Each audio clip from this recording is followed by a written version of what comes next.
Today we're going to learn how to measure a tire. I'm going to use a wheelbarrow tire as an example. There's 4 key measurements you want to make sure you get on a tire. The first measurement you want to get is the width of the tire. So you're going to take a measuring tape, go over the tire, and measure from one end to the other. So this is looking about 4 inches. The next measurement you want to get is the diameter of the tire. So to get that, you're going to measure from one end to the other, measuring over the hub. Looking about 16 inches. Next measurement you want to get is the hub length. We're going to measure from one bearing to the other, measuring through the hub. We'll get our measuring tape on the other side, and then check over here, 6 inches. So the last measurement we want to get is the diameter of the bearing.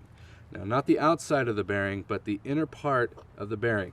So what I'm going to do is set my 1 inch mark at one end of the bearing, and then measure over. And we got about 3/4 of an inch. All right, and that's how you measure a tire. Simple as that. Thanks for watching. We'll see you next time.